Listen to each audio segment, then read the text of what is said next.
why are we getting cancer in the first place? Why isn't anyone asking why? We have to start wrapping our minds around the fact that we are creating our own dis-ease. What are you putting in your mouth? All the food. What's all your personal care items? What are you putting on your skin every single day? Becoming your own thermostat, mind, body, and spirit, has to be in balance every day. And that will very slowly reverse the erosion of your health. People are so indoctrinated to just trust the hospitals, trust doctors, that when they saw us doing what they saw to be the complete opposite, there wasn't a lot of understanding. Our immediate family was very supportive, but as far as our, circle of friends and acquaintances and whatever, a lot of people made themselves pretty scarce pretty quickly. After that first round, it was made very clear that if we don't continue playing ball, that there would be an intervention and he would be taken away.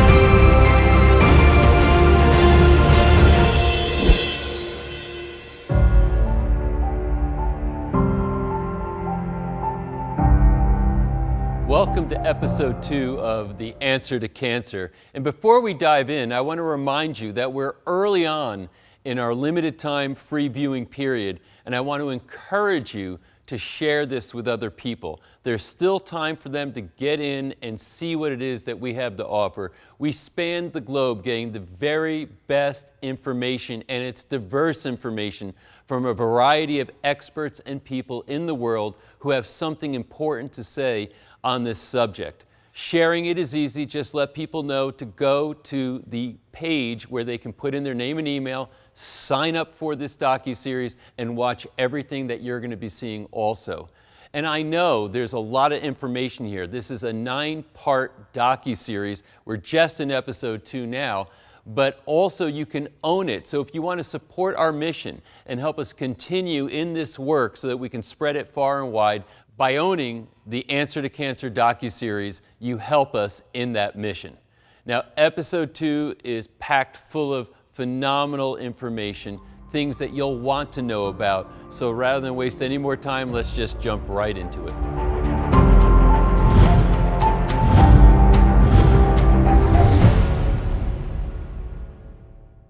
Ryan and Teddy Sternagel, parents of a child with cancer. And you imagine making decisions under duress and what has to be done, and being an advocate for your own child when their life is at stake is pretty heavy duty. Yeah, I think so much of parenting is intuitive. You have to go with what you believe is right for your own child. I think they're a real story of being able to ask for the things that you feel like fits your family culture and be able to work side by side with your doctors to allow for those therapies to happen that you think are right. They're a really good story about being able to have authorship in the treatment, especially when it comes to children and your own children. Yeah. So you're going to learn a lot here, and you're going to learn what it is to take a stand when you need to. So check out this interview with Ryan and Teddy Sternagel. Well, thank you so much for taking the time to talk to us today. I would like to take it a little bit before you were adopted into this club that you really didn't want to be adopted into. And tell me what your life was like before your son was diagnosed. Sure. I mean, it was pretty typical, but we were definitely getting really into health and taking care of ourselves, and knew that we wanted to have the healthiest family that we could possibly have. So Yes, I mean, we were, watching all the health documentaries, and just happened to have seen a whole lot of alternative holistic cancer documentaries and that sort of thing. But we were eating organic, getting rid of environmental toxicants, cleaning all naturally, and using natural personal care products and all that good stuff, and even going to the extent of getting rid of anything that produced an EMF, electromagnetic field. And, we had Ryder in a birth center. That was very important to us. Your first. older Yep. child. Yep. Yeah. So you had one child at the time, and He was our first, Ryder was our first. okay. And so, take me a little bit to that moment. So you were living a clean and healthy lifestyle that was according to your family values, and then you had him in a birth center, and then what happened from that moment forward? Everything went great, really, for that first year. I mean, we really couldn't have been happier first-time parents. Ryder seemed super healthy. He was robust and breastfeeding. Growing. He was great, but about a month before his first birthday is when we started to really notice things starting to go downhill. He hadn't been crawling, he hadn't been walking, and all of those things. You tell a first-time parent that They all develop at their own pace, and it's fine. right. But it kept going, and then the final straw was I had noticed a lump sticking out of his back and just knew this wasn't right, and that's when we knew something was really wrong with him. And so when you had that moment and you noticed something was wrong with him, what was your next move? Just trying to get answers, trying to figure out what this lump was, and You took him to a pediatrician? we or- did. We took him to his own pediatrician, and nobody was as concerned about it as we were. She thought Really strange. she didn't even really want to address the lump. She was more concerned with the fact that he wasn't eating solid foods. So she had us wanted to get us into speech therapy and physical therapy, which we were not comfortable doing until we knew what the lump was. So then we pressed on and we got him into an orthopedic, who again, they weren't concerned about it. And they took x-rays, they did blood, and what they had seen on the x-rays was severe constipation, because that was another huge red flag. Was all of a sudden he just stopped having bowel movements and he was constipated for 2 weeks. So they were able to see that on the x-rays, said everything was fine, don't worry about the lump on his back, go home, come back in 6 weeks. Yeah, just really didn't address the lump whatsoever. Right. Nobody did. And the other, we didn't mention he had fallen off the growth chart too. So he was growing up until about 6 months, on his trajectory, and then all of a sudden he just stopped growing. Right. And so it's all these things combined with the lump in his back. We just, we knew it was something. So when you were sent home by 2 different doctors who were not feeling like this is of concern, what did you do then? What were you feeling? There was so much anxiety at that point, mainly by me, and then he was feeling it off of me. And we went home, and I got through the weekend and said, I can't go on without knowing what this is. So I called the hospital back. I got us back in, and they ended up doing an ultrasound. And during that weekend, I had been Googling, and I said I wanted to rule out neuroblastoma, because that is a type of childhood cancer where there's a tumor in the back. And they said, there's no way that that's neuroblastoma, but we'll do the ultrasound, and don't worry about it. And the ultrasound is what ultimately led to the MRI, which led to the diagnosis, because the ultrasound did uncover Showed a mass. tumors. Yeah. And the MRI showed how serious it was at that point. Yeah, and so once we got the MRI, it turned out that there was a tumor larger than his kidney inside of and growing out of his spine. That had a couple secondary tumors off of it. The secondary tumors had metastasized into his bones, and the primary was just infused into his spine. I think we have a little 6-week-old that has something to say about this, who's joined us for this interview. And as life happens, we're just going to keep on rolling and give him a say. So it must have been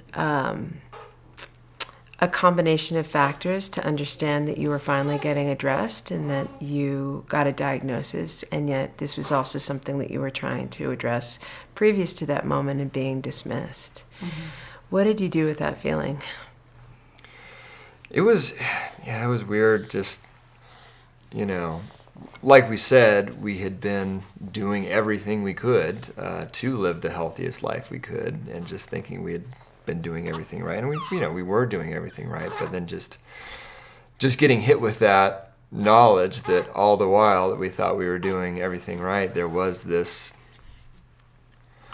Mass growing inside of him. just this thing growing inside of him. That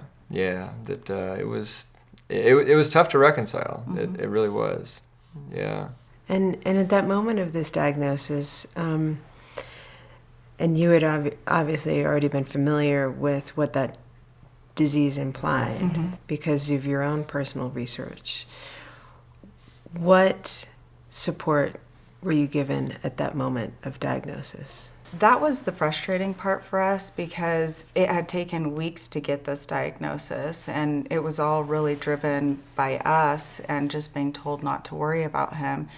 But then all of a sudden we get the diagnosis, and they want to rush us by ambulance to the main campus, the main hospital, and start chemotherapy that day without having staged it. And Yeah, it was before they really even knew what it was. They were pretty sure just going off the imaging, but it wasn't like they had, even done a biopsy or anything like that. But they wanted to start chemo that day. And when they say we want to rush him to the hospital and do an emergency protocol of chemotherapy, your impulse was to say, can we pump the brakes a little bit and see what the whole spectrum of this implies? Absolutely, because at that point, it had taken so long to get the diagnosis, and nobody had taken us seriously. And then these same people that told us not to worry about it are the people that we're supposed to trust with just starting this protocol without even really understanding what it is. So, we had really lost our trust in the system and knew that we needed a second opinion, and we did need to put the brakes on everything. And so when you said to these same doctors that you felt like you wanted a second opinion, what happened then? Big train of, doctors, nurses, surgeons, social workers, all, coming into the room one by one, telling us, what a bad decision this would be if we waited even a day or two. And and it was starting to get a little, threatening and ominous and that sort of thing. And, it was scary. And, we honestly didn't know if we'd have security waiting for us, at the bottom or something like that. But we stuck to our guns. We did, before we left, we did have a biopsy done, so we could know what it was. And we had a port placed because, one, we were taking it seriously, and if we decided we wanted to go through with chemotherapy, we did want to be able to turn on a dime and do it.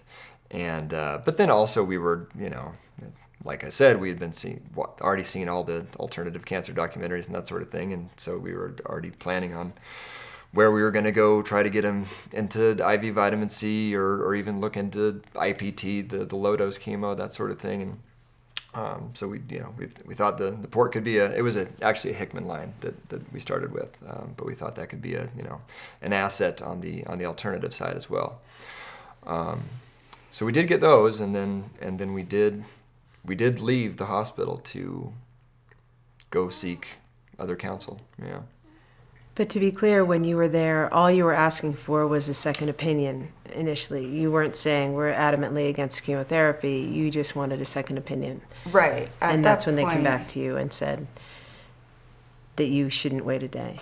Exactly. I mean, it really just boiled down to, we knew it was cancer, and we knew that there were other options available, and we hadn't ruled chemotherapy out, but we just wanted to weigh everything for him. Yeah, just make an informed decision. And you didn't come to the conversation already adamantly against the idea of chemotherapy. You were weighing your options. Is that what you were asking? I mean, we certainly weren't excited about pumping chemotherapy into him sight unseen, more or less, and not not having the full story, not knowing what all of our options were, especially knowing that there are a ton of things that you can do to prepare for chemotherapy to, mitigate the side effects and all that stuff. So, yeah, I mean, we just wanted to have the full picture before diving in. We were certainly, we were against making an uninformed decision. That's for sure. Yeah. Seems like a reasonable hindsight, Yeah. I guess. But so then you were able to say, no, this is how we're going to go through this, and you left the hospital at that point. And then take me through a little bit of what the chain of events was from that moment forward. We didn't last long out of the hospital. I think it was, we went home and immediately started calling around to all sorts of, different mainstream hospitals to get that second official medical opinion. Talked to a few oncologists in different hospitals. We were calling around to different alternative, holistic, integrative, whatever you want to call it, cancer clinics all over the world. We were talking to different cancer coaches and just kind of everybody, trying to just researching online as much as we could, trying to get ourselves as informed as possible.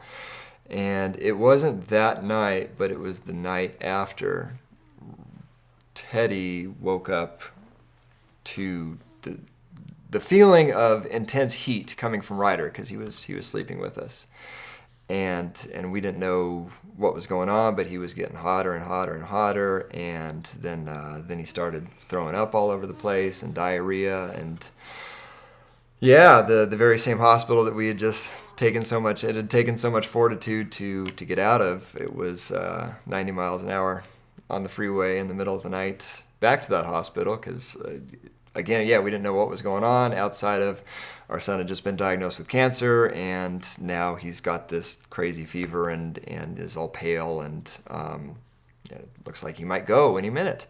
Turned out that the line that they placed, there was staph living on it, so that it was a bloodstream staph infection. Yeah. ended up hitting him the next day, and that's why we had to go back. And once we were there, we knew that we had to start treatment and make a decision, because the tumor, the lump that I had felt, was actually this mass on his spinal cord In his spine, yeah. and around it. And it was life-threatening. We knew that we didn't have a lot of time, but Yeah, so all of our kind of travel plans and whatever we might have gone and done went out the window at that point. We knew we did need to act quickly. We were under no illusion we didn't. Mm-hmm. And so at that point, we consented to a round of chemotherapy. Before which, though, we pressed to get a feeding tube installed, because, I don't know, it's funny, you walk around a oncology ward of a children's oncology ward, and you see all these kids with feeding tubes and pictures of kids with feeding tubes, and at first we were like, that's not going to be our kid, for whatever reason, pride, ego, whatever. But then we started thinking about all the juice and supplements that we wanted to get into him, and especially all of these things that could protect him from a lot of the negative side effects of the chemotherapy. Then we were really pushing to get that placed right away, that tube placed, and that was actually an argument, kind of a fight in and of itself, because, well, your kid's healthy. He hasn't even had a round of chemotherapy yet. That's just for kids who get all emaciated and can't eat and that sort of thing. And we were like, well, we want to keep him healthy and be flooding him with as much nutrition and nourishment as we can immediately. And so we ended up winning that debate, and we did get a feeding tube installed. And from there, we were just researching, the specific type of chemotherapy and what type of supplements would be best, consulting with naturopathic oncologists, people who specialize in mitigating as many of the side effects as they can. And so, we did do everything we could to protect him as much as possible. And how did the doctors that were doing the chemotherapy at that hospital, who you had been dealing with from the beginning, respond to you wanting to do additional supplemental treatments? we realized early on that there was a lot that we were better off just keeping to ourselves and working on our own with the naturopathic oncologist, because everything that we brought to the doctors was basically like, no, don't do that. I mean, Even special water, it's like, oh, well, that could be bad for the kidneys. Like, they were just saying no to everything if they didn't know. And so working with somebody that had studied the effects of certain supplements as chemoprotective. In conjunction with conventional medicine, Right. yeah, so we just figured we were going to be better off just consulting with them on that piece of it.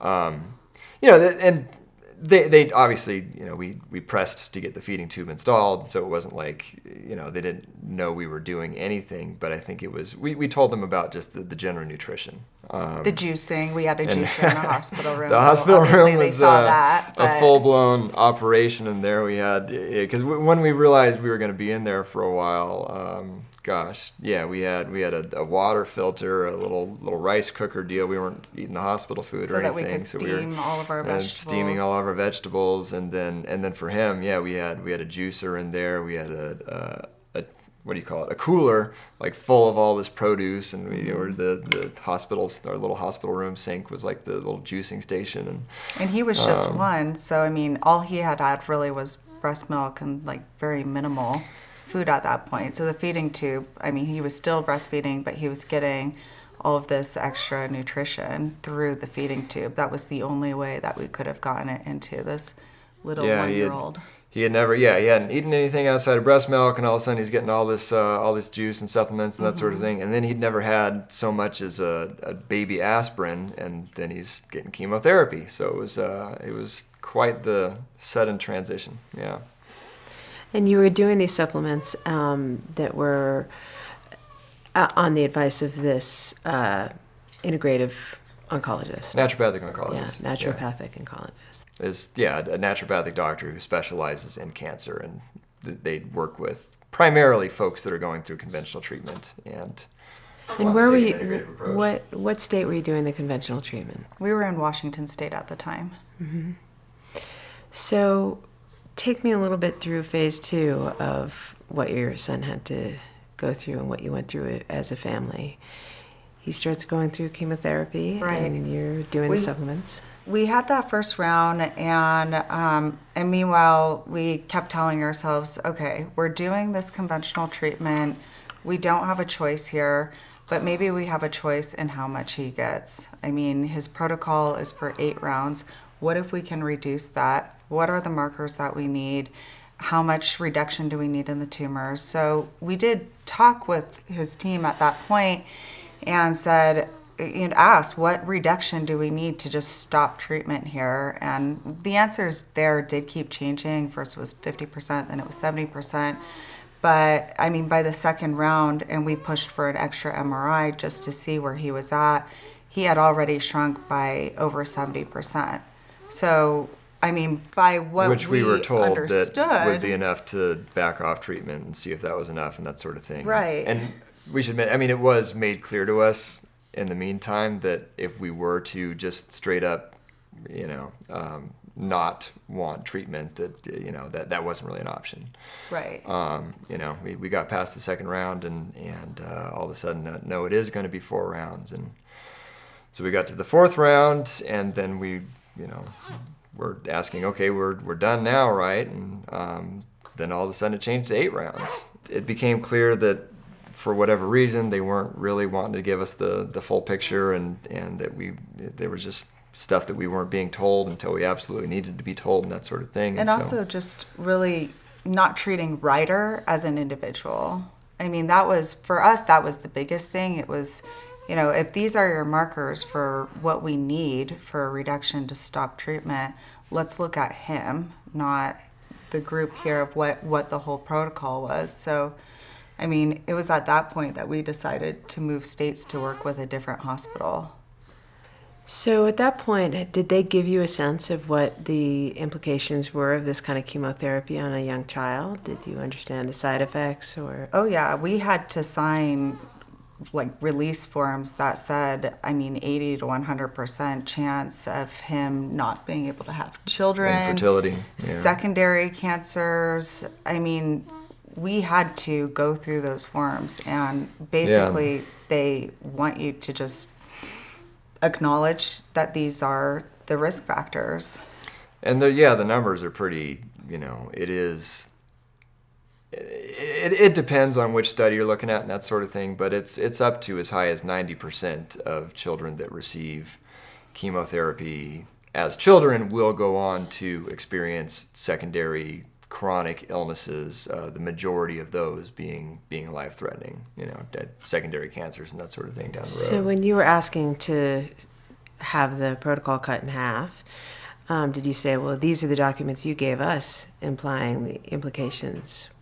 Anytime we tried to reason or any somewhat, you would think a logical question, it was always just met with this is how we do it. So what was it that they were keeping from you that you felt like they weren't willing to reveal until it was absolutely necessary? His the standard of care for his diagnosis.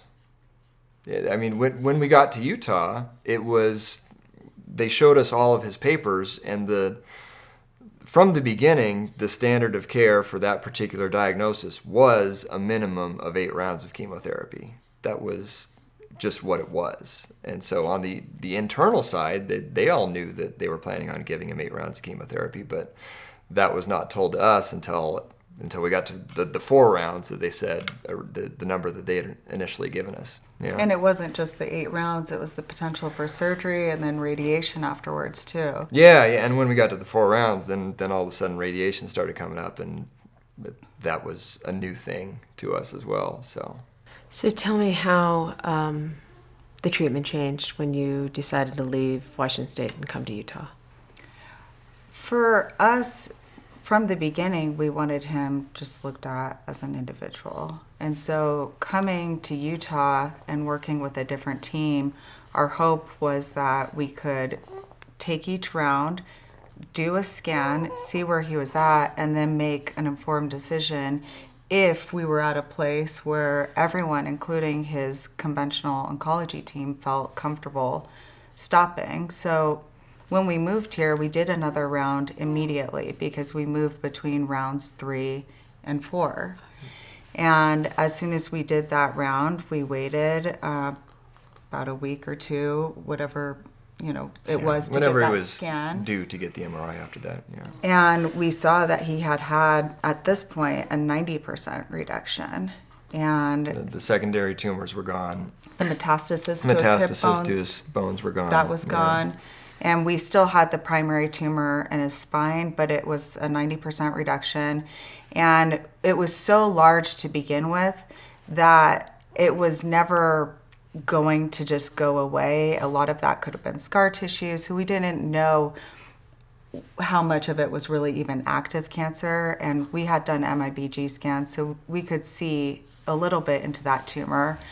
But we did make the decision with our team at that point to take a wait-and-see approach. And the wait-and-see was we were doing MRIs every 3 months to make sure that what was left in his spine wasn't growing or changing. And actually, it kept shrinking. It kept shrinking for quite a while. Yeah. And it was actually, I think, his conventional team that... It's not like, I think if we had never said anything, they probably would have just kept going with the standard. But they, again, were willing to work, as we were kind of like, I'll never forget when, the words, "you're the parents and you know best," came out of their mouths. And that was like, well, the exact opposite of, we just thought we were dreaming for a while or something. It was the exact opposite of what we had experienced back in Washington. And like I said, I'm sure if we had not said anything, they would have just kept going, but they were willing to work with us and treat Ryder as an individual and see if...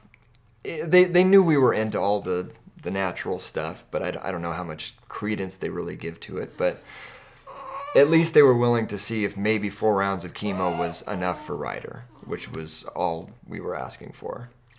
So once the tumor had shrunk that much and you were keeping an eye on it, what did you decide to do then? We kept on with our natural protocol, I would say, turbo. Yeah, I mean, this whole time we had been doing everything we could. Intravenous vitamin C infusions combined with DMSO, just a rotating cast of supplements all going through his feeding tube, juicing around the clock.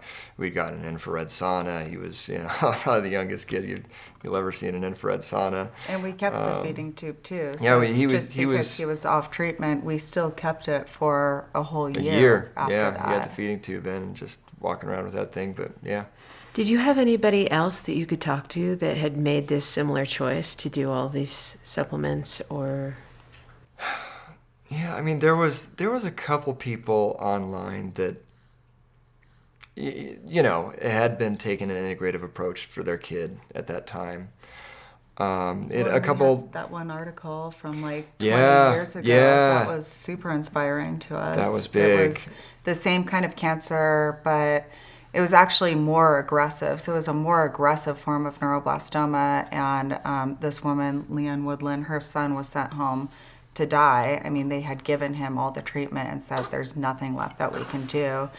And somebody from her church had brought her the book, Prescriptions for Nutritional Healing. Prescription for Nutritional Healing, yeah. And from there, she created a protocol. She had a G-tube for him, was injecting juice and supplements into him, and he is alive and well today. That kid graduated college a few years ago. Yeah. Right. So that yeah. was So we had really found inspiring that for us. that story early on and kind of clung to that. Yeah. But no, I mean, it was in terms of like, was there a lot of data on people who had taken this approach with a child that small? Outside of that story, and a couple other people that were kind of saying they were doing a little bit of stuff. No, we were kind of flying blind. Yeah. So you were operating off of a lot of intuition and whatever knowledge you had access to figure out what was best for your son. Yeah, and again, consulting with a whole ton of naturopathic oncologists, one primarily, but getting a whole lot of different opinions on, what the best course of action would be. Tell me a little bit about what the narrative was with your naturopathic oncologist. How were they talking to you as parents, and how are they addressing your son as an individual? Ryder's primary naturopathic oncologist was Dr. Paul Anderson, who was in Washington. His office was in Seattle, and that guy's amazing. It's every just far-flung, super alternative website and protocol that I was coming upon and asking him about, he had just this well-spoken, well-thought-out, eloquent answer that you would have thought he was, had been prepared for the questions or whatever. It was really neat. And so compassionate, and just I think when we first called into his office, he was already booked out like several months because we didn't know it at the time, but he's a really big deal. He teaches other doctors how to, I don't even think he sees patients much anymore. He's more just on teaching other doctors and that sort of thing. But yeah, he was booked out several months, but then when he heard our situation, all of a sudden, this spot opened up, which I have a feeling was his personal time, which I know he doesn't have a lot of. But yeah, I mean, he wanted to do everything he could to help us, and guiding us through, it's the doctor as teacher thing, right? And wanting us to make the most informed decision and have us feel good about the decision the whole way, and definitely not trying to steer us away from conventional treatment or anything like that. Like a lot of, we were talking to, I don't know, alternative cancer people that were, if it was my kid, I'd be in Mexico by now and fleeing the country and all that stuff. And but yeah, I mean, the advice we got was very, very well rounded and measured, I would say. So after you came home and you continued the naturopath protocol, how often were you getting scans? At that point, it was every 3 months for the first year, and then we moved it to 6 months, and as of recently, we're almost 6 years out, it's now every year. And from there, after next year, assuming, which we are, everything will be great, then it will be 2 years. And what is the state of the tumor now? There's still a small residual mass, and our team believes that it's just scar tissue. And the way, I mean, we should mention Ryder, like when he was diagnosed, wasn't able to crawl, walk, he could barely sit up. And we were told even if he survived the cancer, that he would probably never walk. I think that was on the initial diagnosis, right? It was really bad. And now, I mean, he's walking, he's running, we just got him a ski lesson. I mean, it's just, he's doing things that you could look at and say it's a miracle. I mean, really, like just the climbing. So yeah, he's doing well. Yeah. That's amazing. I'm very happy to hear that. So what has changed in terms of your lives? And I know that you've gotten very involved in making sure that people have education around alternative and integrative therapies. So tell me a little bit about your work now. All of it has been really inspired by Ryder, and really even just how we can keep this going for him, to keep the same level of energy from us, so that he always has the best treatments available to him, and the juicing. None of it's gone away. If anything, I mean, we just are continually learning more and more. Gotten more fine-tuned as we go. Right, Yeah. and just trying to work with that, and in the meantime, putting everything that we're learning out there. I mean, I think that we've been very transparent from the beginning with our highs and our lows, and from that, we've been blessed with people that have really resonated with us and been inspired by Ryder in particular and his journey. And from the feeding tube, now he doesn't need that. I mean, he didn't need that as soon as he turned 2. He takes his supplements. He'll take a handful of them and swig it down with a big glass of juice. Yeah, right. He's amazing. Or just what he eats now. It was just, he's a very special boy. Yeah, it's probably been a pretty interesting story to follow. So early on, we started putting everything we were doing on Facebook. We made a special Facebook page for him. It was called Fighting for Ryder at the time. And one, just because, like we said, we were the only people. We knew we weren't the only people that wanted to do everything we could for our kid. And, you know, we wanted to kind of put everything we were doing out there to show other people that you can do everything for your kid too. And then also there was a big fundraising component to it too, because none of this stuff is free. We were just a young couple, it's standard, college graduate jobs, that sort of thing, still paying off college debt, all that stuff. And had just gone to a single income family. Yeah. She had left her job so she could be a full-time mother, and I think people that follow our journey, we get this comment a lot that we must have come from a lot of money, or I must have had some amazing job going into this and all that, and neither of those were the case. But we did everything we could. So I mean, we were putting everything out there for that purpose too, and we had an online fundraiser that we weren't shy about mentioning, and we're able to raise tens of thousands of dollars for him to be able to afford all of this stuff. But yeah, it's been it's something that's kind of grown along the way, and Ryder's got a big fan club all over the world now, and should probably mention along the way, we were really big on just removing the cause. It's childhood cancer especially, it's pretty obvious that something caused this. Like 100 years ago, a case of childhood cancer, like doctors were flying in from all over or traveling in from all over the country to be able to study it. Now you can't go to the mall without seeing a kid with a feeding tube walking around.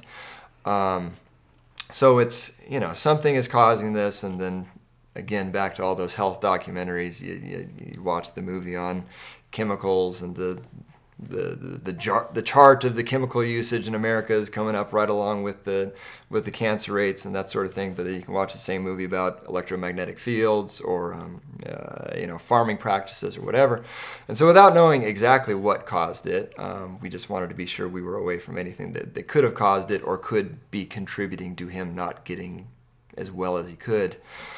So we've always been really big on non-toxic living and that sort of thing. And along the way, we took that to the extreme of building a house in the middle of the woods from the ground up with non-toxic materials, just to be absolutely sure he was in a pristine environment. Away from EMFs. I think Yeah. a lot of people understand doing what you need to do on behalf of your child and whatever that is for you. Did you, along the way, when you were posting this and you were telling people about Ryder's story, did you experience pushback about the decisions you were making and the treatment you were seeking out? We certainly got a little bit, and I'd say even like friends and just people, everybody had an opinion about it. And I think people are so indoctrinated to just trust the hospitals, trust doctors, that when they saw us doing what they saw to be the complete opposite, there wasn't a lot of understanding. I think, I'd say from the people that we, our family, our immediate family was very supportive. But as far as our, circle of friends and acquaintances and whatever, a lot of people made themselves pretty scarce pretty quickly. So it was really like the online people That from actually came all to our over the world support, are the yeah. people that kind of came together as our biggest cheerleaders. Did you find that there was a different tone around this outside of this country? Or were there particular places that you feel like were more amenable to this kind of protocol, or was it pretty Not consistent? really. I think it's pretty consistent because when we did call around at the point when he was diagnosed, we would have gone anywhere in the world for him. And we were really getting the same answers of, no, I mean, if you come here, it's the same rules. You're going to get the exact same, even the exact same conventional protocol. Right. Yeah. And even the FDA in Mexico, I mean, it was just really, it wasn't even an option.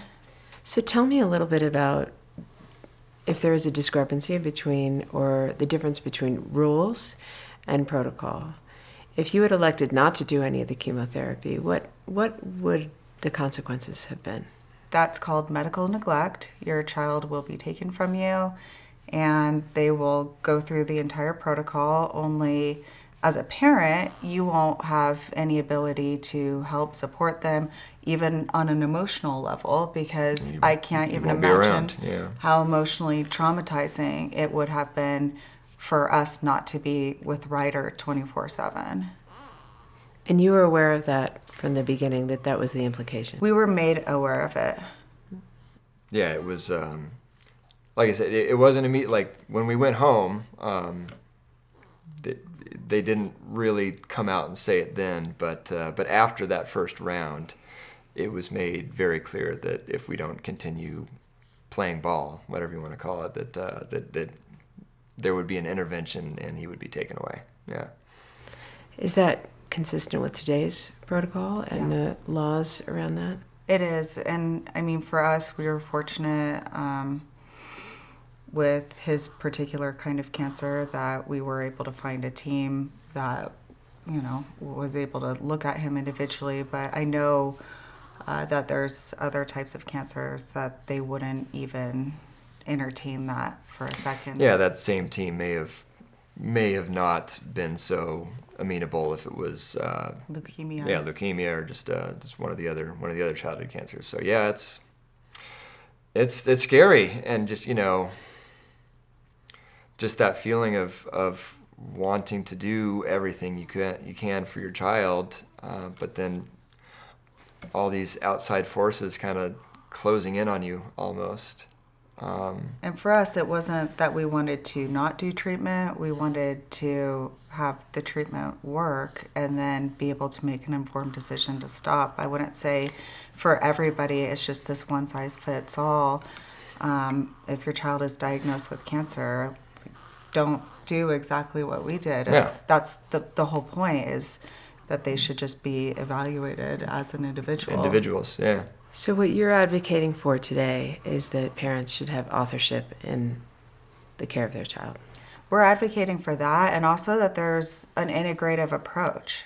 I mean, when I look back at everything that we've done from day one with him and that we continue to do, it is an integrative approach. And I just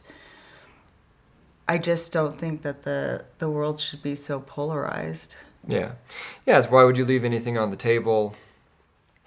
Not going too far with any one thing, because, yeah, there's this, if you're doing alternative or natural or holistic stuff, then you're being reckless and that sort of, but it was our kid. Like, of Right. course we want our kid to live. We're going to do everything we can to have our child live. But then the If that conventional means- side too, they're scaring you away from juicing. I mean, that's what I mean, is like these worlds are so like far removed from each other. It was like we were really told like, oh well, juicing, like there could be bacteria on vegetables. So I mean, but meanwhile, it's like they're bringing in candy and soda and fast food into the same place where children are hooked up with IV bags of chemotherapy.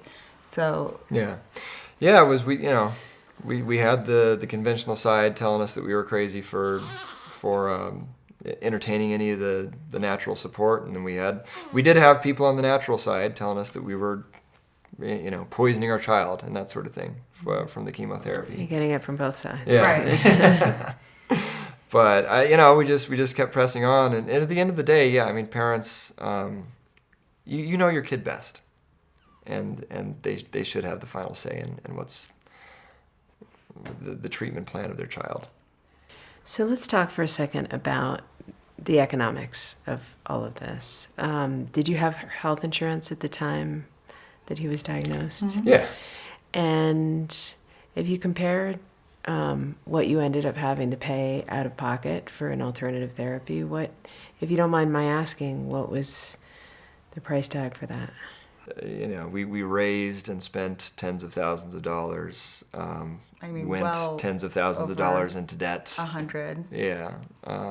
Which, when you compare to, a lot of it was covered by insurance, of course, but when you look at like the full price tag of what was spent on him in the hospital, he was well over $1 million.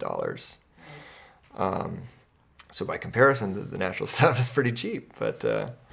Yeah, I guess Yeah, I'm but- curious about, the overall outcome that you had that, thank God, is successful. And not having a backstop in terms of being able to follow through with it financially. Have you... Oh, I mean, it was a very tight, a thin line that we were walking the whole time. We were just joking the other day that, spending $30 on the cheapest snowsuit we could find for him on Amazon or whatever was For a Utah winter. was for a winter, our first winter in Park City, Utah, ski town. That was like a big deal, but in the same breath, we were $30 was like cheap for a bottle of supplements, and he was on We 50 didn't even different think supplements at about it. any one time.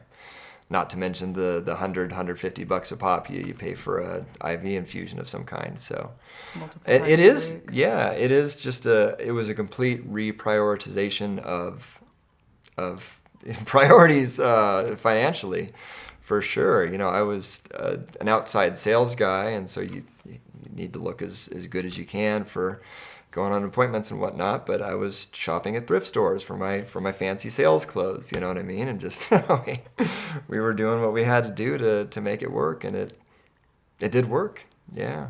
So tell me about how you are still connected to that online community that came to your side when you voiced that this was the procedure that you wanted to go through.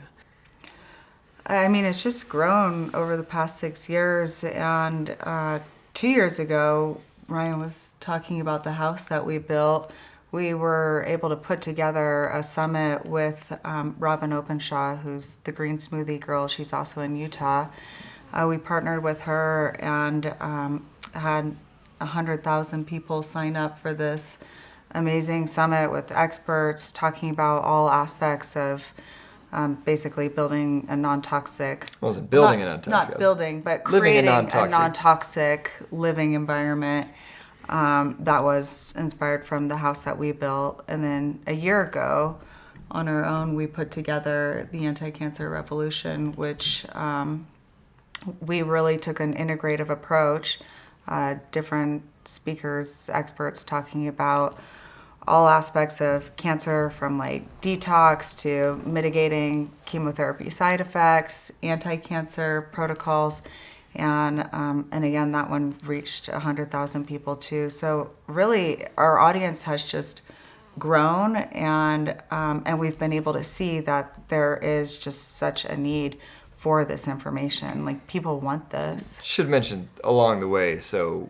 the writer's Facebook page then turned, we ended up making a website because we wanted to, kind of formalize everything and start writing articles and making videos and that sort of thing. And so yeah, the Facebook page led to the website, which led to a YouTube channel, which led to a podcast where we, interview different integrative doctors and holistic cancer survivors and that sort of thing. And then yeah, the kind of online summit events that we've been able to put together have been. What is your website called? The Stern Method. Our last name's Sternagel, but that's kind of a mouthful. So, and I don't know. I guess we're kind of known for methodizing everything. Just between all the different routines that we've been able to develop along the years to just, the writer's got his morning routine and his sauna routine and his nighttime routine, and just to kind of make sure that we get everything in. And for the longest time, it's kind of up here now, but we had this just multi-page schedule printed out that was on the fridge, and we're pretty methodical about the way we rotate through different supplements and treatments, and just kind of categorizing and everything and that sort of thing. So yeah, the method thing kind of, I guess that's where that came from. But So you're offering up to this community what you had to learn trial by fire, so to speak. Yeah, exactly. Yeah. I bet there's a lot of people who were as scared as you are, who appreciate the fact that you've made that available to them in a way that you didn't have it when you first endeavored on. That's been the idea. Yeah, it's, like we said, I mean, there really wasn't a whole lot. There was integrative cancer information out there, but certainly nothing pertaining to children, and certainly nothing just kind of putting the whole thing together as far as how are you going to make all this work, between just working all this stuff into your life and then how are you going to afford everything, because that's a really big thing for people out there. Is, yeah, you can learn about all these different treatments and $100 bottle of supplements and that sort of thing, but and it gets exciting to learn about, but then when you start thinking about, okay, I'm actually going to go, how can I go buy all this stuff, that's a whole nother story. So I think people have been pretty inspired, and we've been able to more formally walk people through all the fundraising we did, and reprioritization of funds, and just getting creative with asking for discounts. And we reached out to a local grocery store here, and with Writer's Story, and telling them about all the produce we need for juicing, and they saw to it to let us get in on their wholesale price. So we were getting all the carrots and apples and all that stuff for the same price as that grocery store got it, just because we thought to ask. So it's it's been pretty neat getting to take all that creativity and put it out to others that they get to use it too. Yeah. So what would you say to a young couple who are at the moment of diagnosis? What would you like to tell them that you were not told? I think just trust your intuition, trust that you know your child, and that you're not going to leave any stone uncovered. Yeah, just there's always something else. When you start researching all the integrative, holistic stuff, it can get very overwhelming, because there are more things out there possible to do that you could do than you ever could just physically at one time fit everything in at once, and certainly financially fit everything in. And so it's overwhelming, but in the same breath, it's also comforting, just to know that, and that's what we always told ourselves, that we're doing these probably 50 different things at any one time, But if those 50 different things weren't enough or just weren't the right combination, then there's hundreds of other things out there that that we could add in, and we knew that we were never going to stop until we found the right combination of factors that led to his wellness. And yeah, that's what everyone needs to keep in mind, is that there's always something else you can do. And you had an integrative oncologist. You had a doctor that could help wade through some of this that I think many people don't understand, that there are doctors that can help Absolutely. you I navigate. think assembling the right team for your situation is key. And I mean, if that isn't where you are from, where you live, I mean, then go seek the right team. Yeah, and that's both on the conventional and the natural side too. I mean, we moved states to find the right conventional team, and while Ryder's, we happened to land on a godsend on his first naturopathic oncologist, but we've talked to plenty of people who don't get along great with their natural doctors, and there's a whole lot of natural doctors out there too. So at the end of the day, it is, it's up to you to make sure that you get the right. You don't have to be the expert in everything, but it is up to you to make sure that whatever needs to happen, whatever support you need, that you do find that support. Fantastic. Well, thank you so much for sharing your story. It's been really generous of you. And did you want to mention any of those documentaries that you watched that you really liked? Mm-hmm. Oh gosh, I mean, so the ones that were out before Ryder was diagnosed, there was a couple different ones on the Gerson therapy. It was The Brzezinski? Yeah, there was the Gerson Miracle and Dying to Have Known were the two on the Gerson therapy, and just kind of related protocols and stuff like that. There was the Brzezinski. What is the movie called? It's the Brzezinski documentary. It's about Dr. Brzezinski. He's a physician in Texas who has his own protocol that we actually that we tried to get into, but FDA regulations and stuff like that weren't able to. But a couple documentaries on Royal Raymond Rife, with the Rife machine, which we didn't get into that as well. But we were getting all sorts of different energy medicine devices for Ryder, and there was this big it's called a Rife machine that broadcasts specific frequencies that target microbes and diseased cells and that sort of thing. We'd set that thing up by his crib every night while he slept, because it's that's you have it on for hours at a time. You can't exactly get in to sit through that. But what else? One on B17 as well, right? Yeah, documentary on B17. There was Cancer is Curable Now,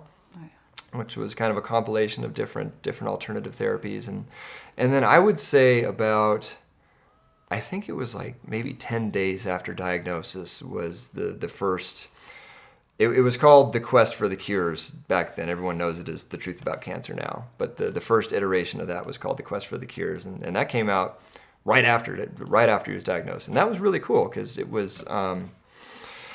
It certainly wasn't like do this protocol or whatever, but it was a compilation of different doctors and cancer survivors, and so we were sitting there with pen and paper, just writing down everything that resonated with us and following up with the appropriate doctors and looking into the treatments that we thought would be best. And one thing we did that's kind of I don't know, I guess good to note for parents going through this especially is, like I said, that there wasn't a whole lot of information on, as far as like blog articles and stuff like that, on taking an integrative approach to neuroblastoma, because it's a childhood cancer, and it's just, there's not a lot out there. But there is a lot of stuff on PubMed, like where they keep all the published medical literature. There are people doing studies on natural compounds and how they interact with all sorts of different childhood cancers.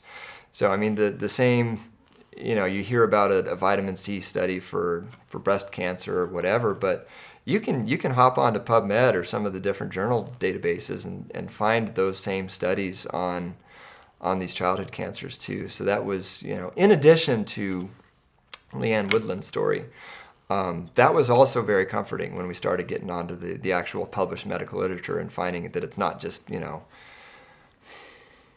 there's scientific data on this stuff as well for childhood cancer, just like there is for adult cancer. I think, a lot of people don't know that there's data for any type of cancer, but it's, scientists and, institutional bodies are studying this stuff for all different types of cancers, including childhood. So that was pretty neat. That's super helpful.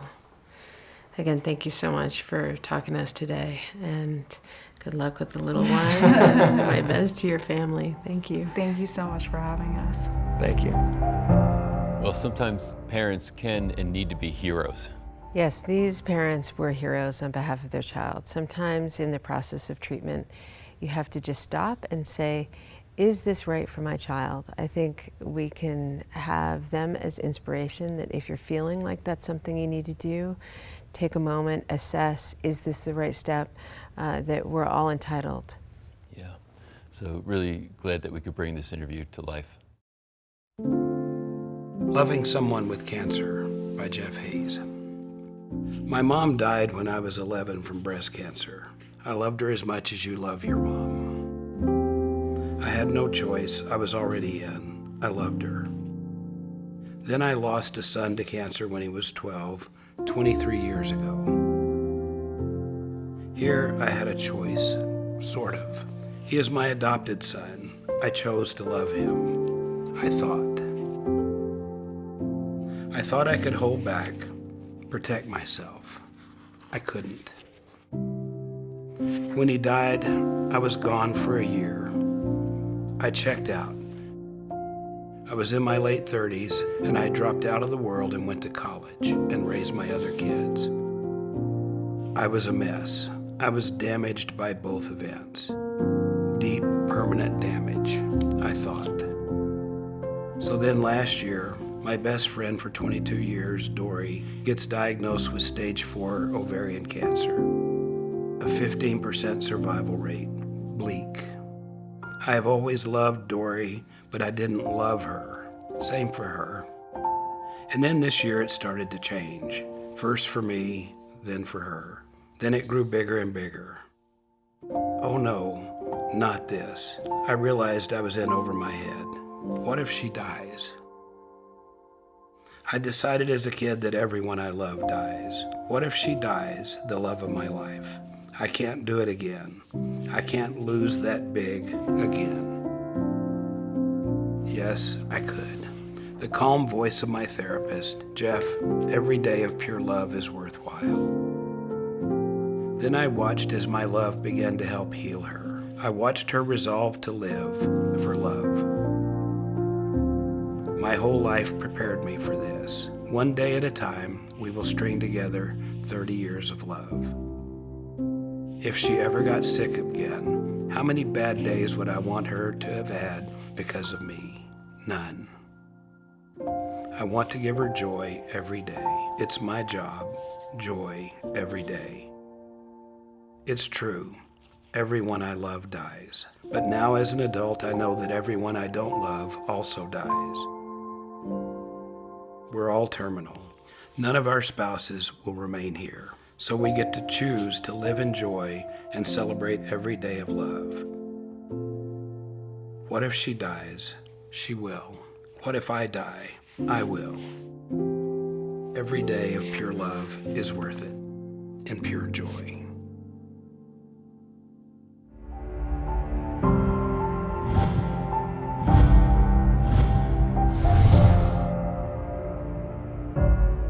It's not often that you get to sit down with a true Hollywood celebrity and talk about cancer.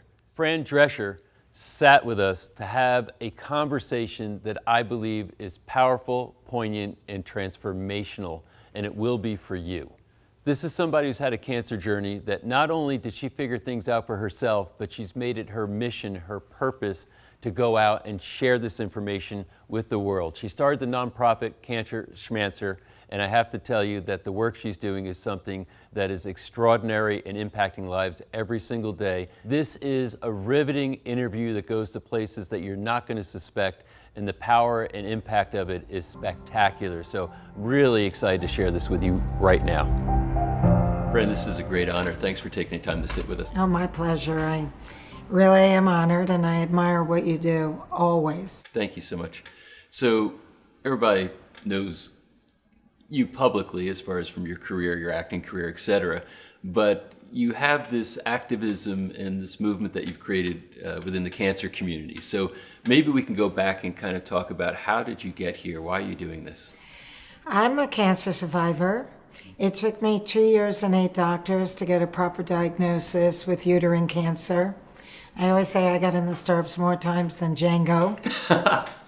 And, I kind of kept slipping through the cracks because most women that get uterine cancer are either postmenopausal or obese, and I was young and thin. So they just thought I was perimenopausal, perhaps. But 1 out of 4 women are young and thin. So when doctor number 1 said I was too young for an endometrial biopsy, which is a simple, in-office, quick test, I didn't say what would that prove or disprove. I was just glad to be too young for anything. So it took me 2 years to circle back when doctor number 8 put me on my 4th hormone replacement therapy, and that exacerbated my symptoms. And I called her up and I said, this can't be right. I'm worse than ever.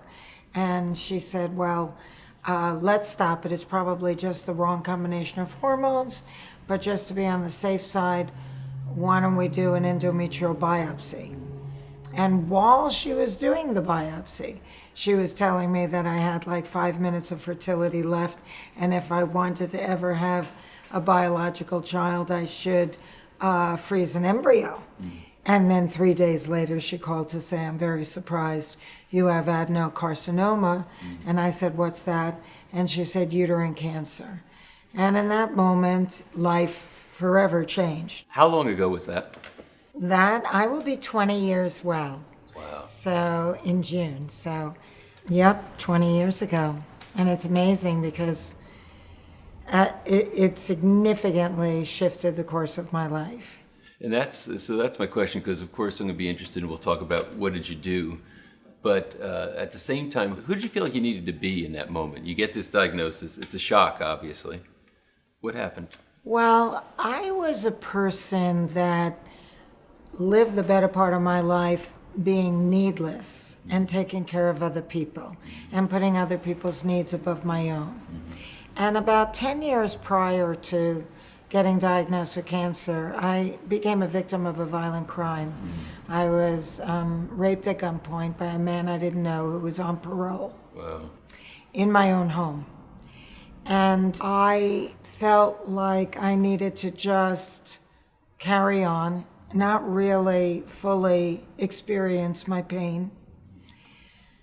And I think that it's almost poetic that I ended up with a gynecologic cancer subsequent to that experience. Do you think there was a relationship between the two? Oh, without question. Without question. Yeah. I mean, I believe that there's usually some kind of a trifecta involved. And it's, it could be trauma, toxic exposure, and, stress, genes. I mean, you pick. But it's usually more than one thing that creates a perfect storm. And for me, I think it was being needless, being harmed in a very profound way and not really experiencing it in a healthy way. And having did I say stress? Yeah, because I was working on the nanny. I was going through a divorce, and there was a lot of stress. And I wasn't as aware of how to live a toxic-free life then. I thought I was healthy just because I was, drinking green tea and eating fish and vegetables and things like that. But I really wasn't mindful of things having to be organic, I didn't really know the products that I was using in my home were carcinogenic.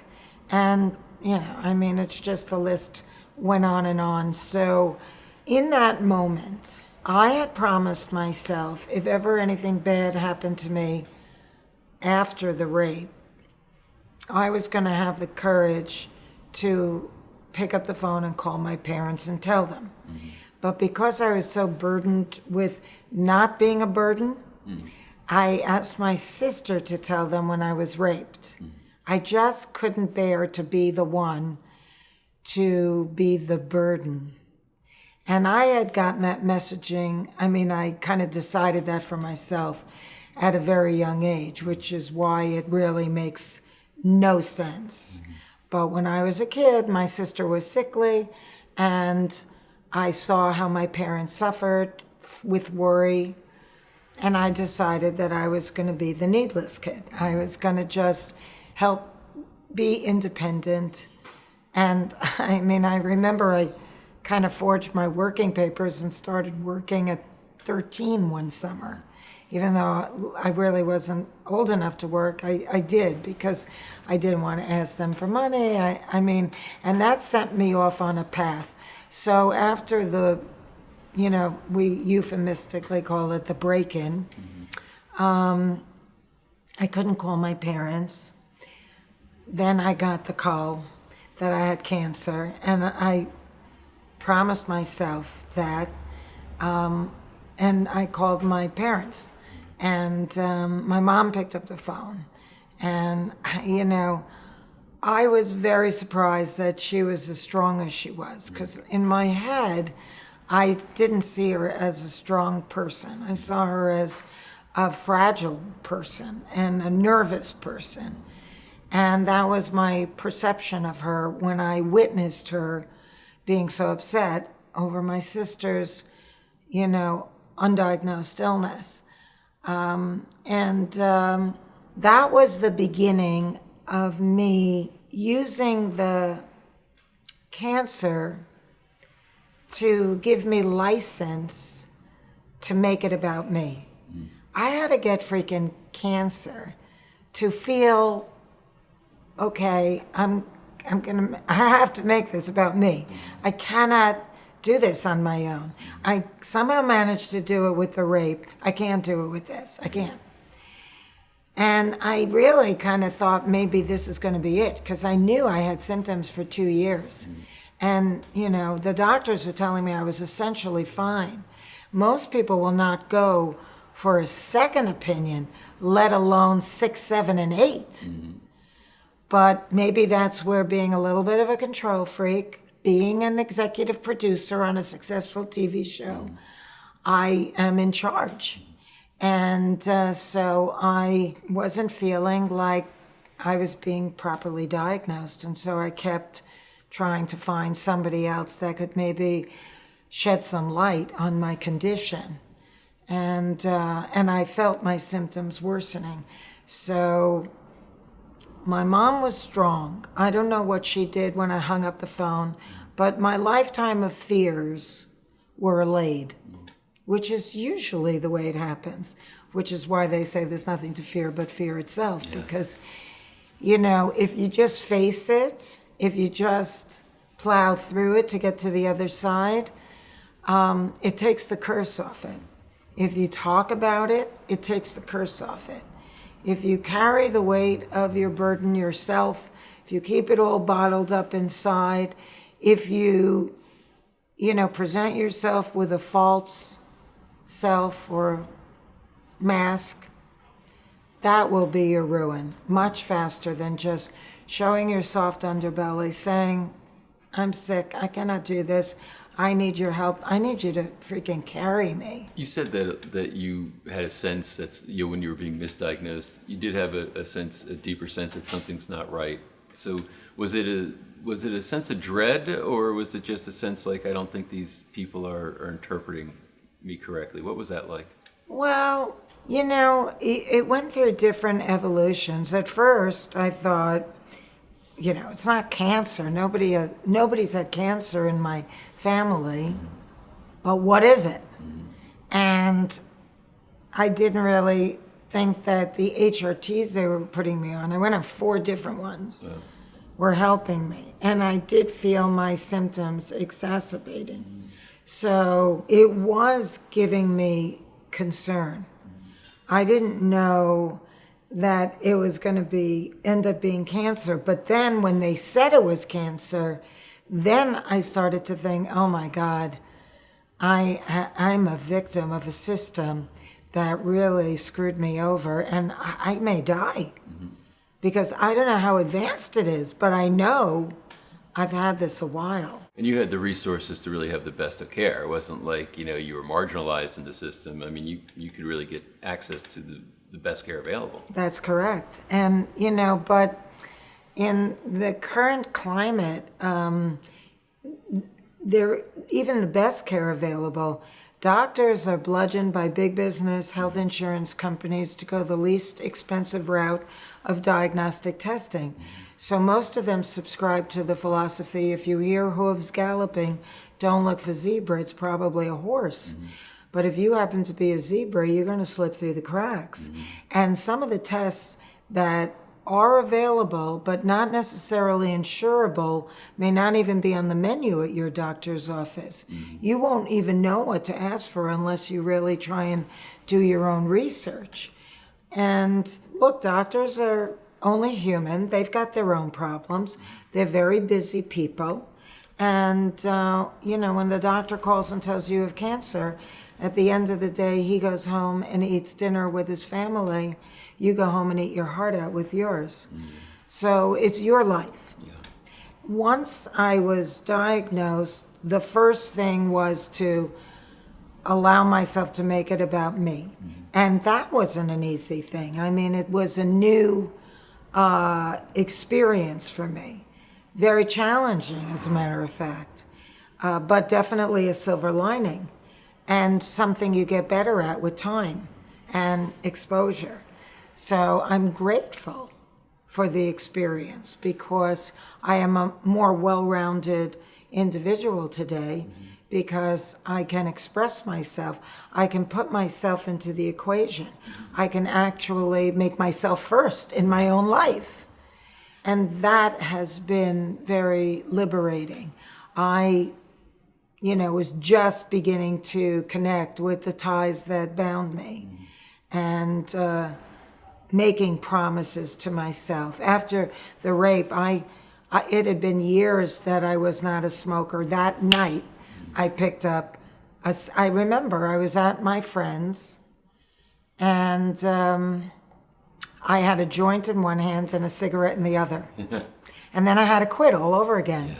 And I said to myself, I'm never going to do that to myself. I'm not going to use a bad thing that hurt me. I'm not going to use that as an excuse to actually hurt me more for some immediate satisfaction. So, of course, when I was diagnosed with the cancer, I was very mindful of the promises that I made myself, to myself. And, I'm kind of a Buddhist. I over the years, I'm like a Buju, I call myself. And I really think that this is all a huge classroom, and everything that's happening is my lesson, my opportunity. So even from a very young age, I started making promises to myself. Like I went up on an audition. I was still living on my parents, a teenager, and I had to, get dressed and blow my hair out and take 2 buses to get to the train, to take me into the city, to go up on a commercial, get to the audition, and I kind of got like self-conscious. I didn't give it my all, and I blew it. And taking the train and the 2 buses back, all I thought to myself was, why didn't I just throw myself into it? Because this feeling of regret is much worse than if I had just done it. Right. And from that point forward in my career, I always just dive in the deep end because the regret of anything is much worse. So I don't know why I've always had that kind of wisdom to at least learn my life lesson and then remember and apply it when opportunity knocks again for me to, take a higher road on my journey of self-refinement. What was the journey forward from there? So you had this conversation with your mother. And then I had a fight with my sister that night because my parents were supposed to go have a vacation with her, and they wanted to cancel the vacation and be with me for the surgery. And I felt guilty about that. This is how hard it is to change. And my sister was yelling at me, saying, why can't you just say what you want? You never say what you want. And I didn't really see myself as a person like that, but in fact, she was absolutely right. And my boyfriend at the time, who became my caregiver, and I'll forever be grateful to him, was getting upset that my sister was arguing with me on the day that I found out that I had cancer. But, it pushed everybody's buttons differently. And because I felt guilty saying, yes, they're not going to go on vacation with you. They're going to have to come and make it about me. But it was always about her really growing up, because she was the one that had the illness and I was the needless child. So everything was like I had to exercise a new muscle. But it was the cancer that gave me the opportunity to do that. And then, I remember looking at my vanity thinking, oh, I just bought that mascara and maybe I'll be gone and it'll still be sitting here in the package. And I'm looking at everything around me in my home, and I kind of felt myself disappearing. And I thought, this could be it. And at night, when you don't have the distractions of the day, your imagination runs wild. And I remember my boyfriend saying, sweetie, we're gonna have to, if you need me to, during the day, I gotta sleep. You gotta help me sleep. And I always tell people that if you don't have a human being in bed with you, get a pet. Because during the night, you have to reach over to something and bring you back into the present, because you are spiraling into a very dark place at night. And my manager of 38 years, who's no longer with us, but was a wise old owl, said, put a rubber band around your wrist, and every time you start thinking bad thoughts, snap it and say, stop it. She said, don't mix imagination with fear. It's a deadly cocktail. And I kept, repeating that. Well, it was a week later that I had a radical hysterectomy. And they had removed 40 lymph nodes, because back then they didn't have that test to show where the tumor would feed into first. Well, my sister, who's a nurse, said, have the oncologist take another endometrial biopsy. Now, if I didn't mention, it's like a 2-minute test, but very uncomfortable. I wasn't in the mood to do it again, but I listened to my sister, and the oncologist said, I checked and rechecked the pathology report. You do have cancer. And I said, I know, but my sister said that you should do your own tests in a controlled environment and not base the surgery off of what the gynecologist did in the office. So one day later, she said, am I glad we listened to your sister, because the gynecologist took too superficial a sampling and was picking up on cells that were like baby cells turning to from 0 to maybe 1. And I'm picking up on cells that are 3 and 4. And I said, well, what's the worst? And she said 4. So she said, this changes the way the surgery we're going to do. Wow. And she said, quote unquote, now I'm concerned.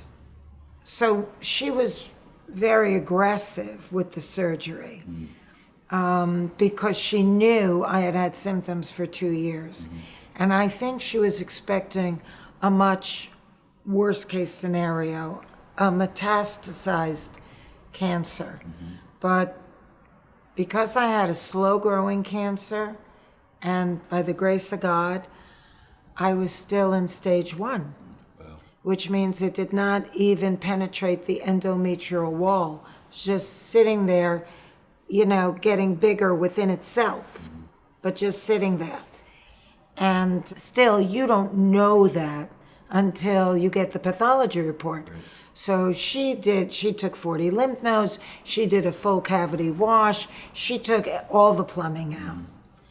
And finally, we found out that I was stage 1, grade 2.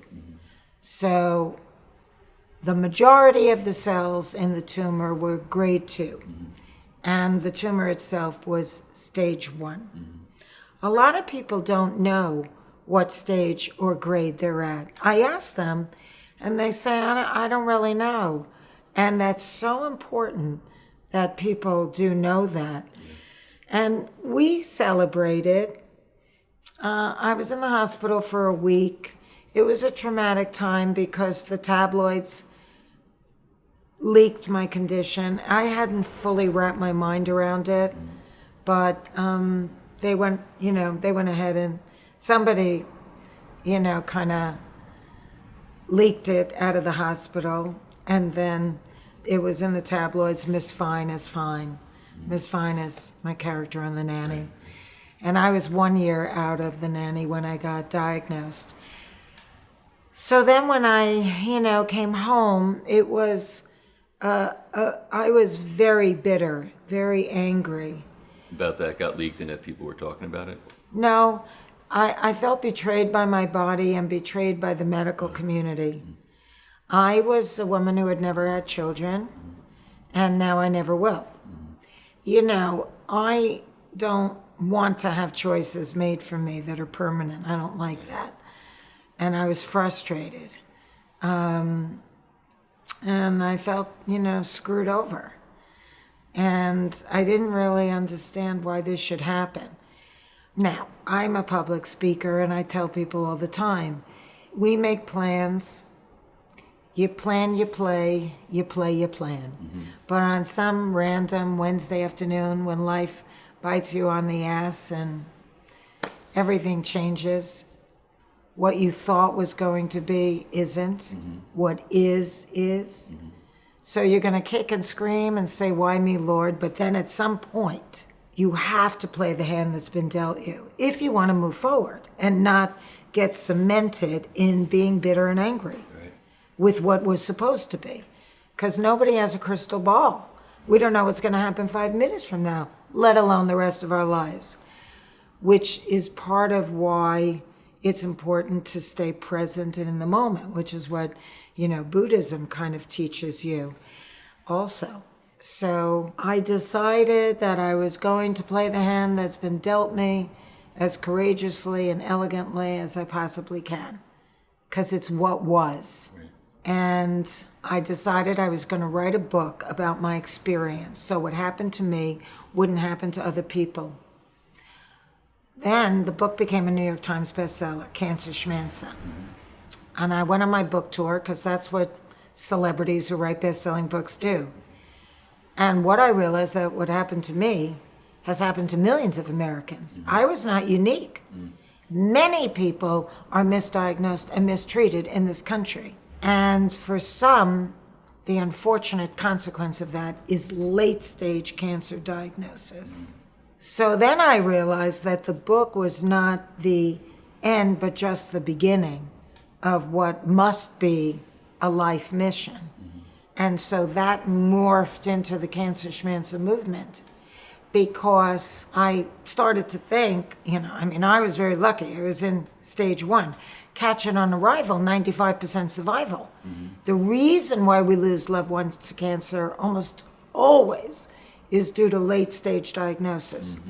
So why in a country as great as this are people being diagnosed in the late stage? Because they're not being offered the test. They themselves are not educated to recognize the early warning whispers. Their priorities are off because, particularly with women, they feel like, they've got so much on their plate being caregivers to their family that they keep pushing aside these subtle whisper symptoms. They know something's off, but they feel like it doesn't seem like it's that big a deal. And they got other responsibilities. Even working women in this country still remain the caregiver of the child, the spouse, and the elder in almost every home nationwide. So that's a lot on one's shoulders. And to take time to go to a doctor, to try and get a test, is that big a deal? It's easy to put your head in the sand and make believe it's going to go away on its own. My job as the president and visionary of the Cancer Schmancer movement is to pivot our logic so that we transform from being patient into medical consumer, so that we recognize the early warning whispers of the cancers that may affect us, and we become better partners with our physicians. That was the cornerstone of the Cancer Schmancer movement, early detection. But then, very quickly after that, I started to focus on why are we getting cancer in the first place? Why isn't anyone asking why? Why are they all so reductionist in their treatment? That comes from war medicine. That is great in the emergency room. You get into a car accident, you get, God forbid, shot. Yes, site-specific treatment right away. Get to that ER right away, go right to the source. But if you have cancer or any kind of chronic disease, you got to start looking at what's causing this. What is happening here? And, I always like to make this comparison to if you had an apple tree and the apple was yielding rotten apples, would you try and inject and cure each apple? Of course not. You would look at the trunk, you would look at the roots. You would try and figure out what is causing harm to this living thing, that it's yielding a symptom. That's the way we have to look at our body, as this very sophisticated systems within systems. And what are we exposing ourselves to, and why is this happening, and how can we reverse it by changing? Let's find out what's causing all the illness and eliminate it. Let's not get cancer in the first place. How's that for a cure? Yeah. So that became the next leg of the Cancer Schmancer movement. Prevention. Identifying what is creating dis-ease, and let's eliminate it. Educate, motivate, activate. And that's what, we do. But I also, I go to Washington and I bang on elected officials' doors, and I've actually been successful because I'm tenacious and because I'm a celebrity. Because elected officials like to meet celebrities and they like to take pictures with them. And I fully leverage that. And I was very instrumental in getting the first Gynecologic Cancer Education and Awareness Act of its kind passed by unanimous consent, which means all 100 senators said, yes, Fran. And then I was written up twice in the Congressional Record for my lobbying efforts. I was written up in the Washingtonian as one of the top 5 celebrity lobbyists who gets the job done.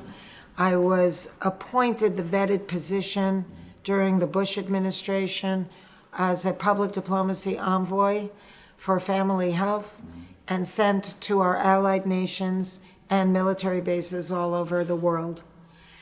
And that was all because I had cancer and I turned my lemons into lemonade and my pain into purpose, which is unbelievably healing. You don't have to write a best-selling book. You just have to do something to somehow make sense out of the senseless. You made a really interesting distinction that I haven't really heard before, saying rather than being a patient, be a medical consumer. Can you talk a little bit more about that? You know, the very word patient implies passivity. Mm-hmm. And it's your life. You cannot be passive about it. You cannot be infantile about it. You cannot turn your doctor into a god. He's not a deity, okay?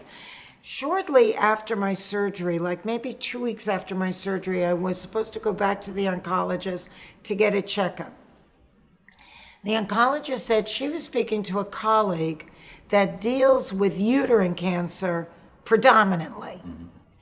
And he said that he gives all of his patients what's called brachytherapy, which is zapping the cervical cuff with radiation. Mm-hmm.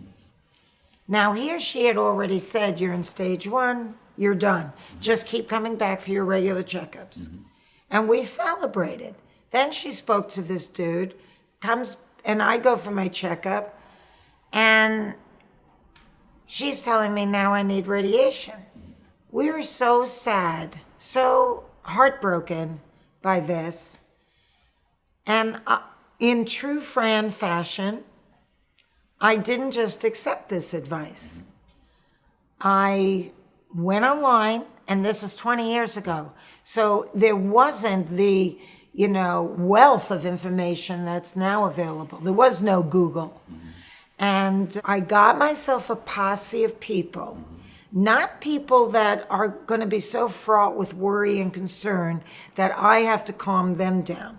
That's a loved one, but not the right person to be part of your posse. Your posse has to be people that are going to roll up their sleeves and be there for you, your foot soldiers. And everybody hit the internet. Some of them would come with me to the doctor with a pad and pen and write things down and say to the doctor, how do you spell that? With the list of all the questions that we would think of from appointment to appointment. Very important. So with this posse of people, and everybody was doing their own research, what is this brachytherapy? What's it all about? And also I was calling some of the top oncology hospitals in the country. And I was lucky. I got to speak to the head of gynecologic oncology at all these places, wherever I called, because I'm a celebrity. Mm-hmm. Everyone had a different opinion about it. Stage 1, no, I would never do any, And another one, well, it was very low in the uterus, so maybe I would, because if it's going to recur, it may be where they sew you up in the vaginal cuff. And then a doctor at City of Hope said, you're going to ask a lot of people, and ultimately, trust me when I tell you this, half are going to tell you to do it, half are going to tell you not to do it. You are going to have to make your own decision. Were you shocked at all the inconsistency from one doctor to the next? Not only was I shocked by the differences in opinions, but in case I decided to do the brachytherapy, I found complete inconsistency in treatment. Oh, wow. Not just from state to state, and not just city to city, but hospital to hospital, like from across the street from each other. It is a black art. Wow. And nobody knows nothing. And it's just, who do you want to go to? What sounds right to you? And my boyfriend and I thought, if we do this, we'll go down to MD Anderson and we'll do it there. And we'll check out an Astros game. And we'll do it like that, because they had more state-of-the-art equipment that was specific to that particular spot. And the way they were doing it seemed like it made sense to me. But I'm not a doctor. I don't know. It's just, at this point, you gotta listen to your guts. That's closest to your creator, and just do it. However, somebody in my posse found a chat room of women that were talking about having experienced my cancer, my surgery, and the brachytherapy. And they said that the side effects of that therapy is so severe that even though they're cancer-free, they never really felt right again. And there was always pain having sex, always, bleeding and dryness. And, it was, if only someone had told them, maybe they wouldn't have done it. And I thought to myself, okay, well, I'm already because I was in stage 1. So I'm basing my decision off of that. That gave me 95% chance of non-recurrence. So I said, well, that's kind of better odds than not getting in an accident on the San Diego freeway. Right. So I'm going to take my 95% chance and preserve what's good and healthy and working. Wow. And I walked away. My manager, the wise old owl, said, Fran, whatever decision you make for yourself, never look back with regret. Whatever happens down the road, you just face it then and move forward. But never look back. Make sure that whatever decision you make now, you promise yourself you will never look back with regret. And I did promise her that. I knew that was true. And I told my oncologist that I was opting out of the brachytherapy. She said, oh, but that would increase your risk of non-recurrence to maybe 99%. And if it were me, and it's like, but it's not you, honey. It's me. Right. And I said no. So I was diligent about going back for my examinations. At first, it's like every 3 or 4 months. Then it's once a year. But at 5 years, they kind of say, okay, you're okay.